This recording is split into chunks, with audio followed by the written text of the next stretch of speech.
Finally guys हमारा parcel आ चुका है। देखते हैं खोल के इसके अंदर क्या निकलता है। मैंने गाइस कुछ तो मंगाया था, देखते हैं इन्होंने क्या भेज दिया। ओके, जो मैंने मंगाया था गाइस इन्होंने वही भेजा है। तो गाइस मैंने मंगाया है, आप देख सकते हैं। और ये लैपटॉप स्टैंड है, इसकी चलिए अनबॉक्सिंग करते हैं।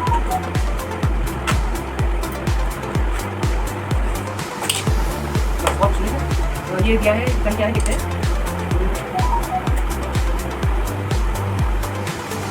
ये गाइस आप देख सकते हैं, है और कुछ ऐसा रहेगा।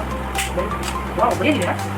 और मैंने इसका ओके देन ये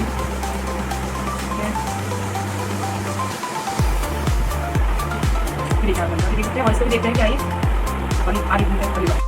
आप देख सकते हैं नॉइस की वॉच, और मैं इसका लिंक आपको डिस्क्रिप्शन में प्रोवाइड कर दूँगा। आप अगर डाउनलोड करवा सकते हैं, मैंने अमेज़न से मंगाई है। और इसकी अनबॉक्सिंग करते हैं।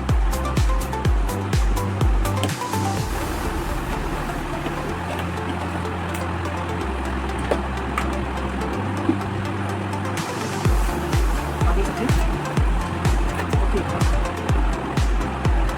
पास में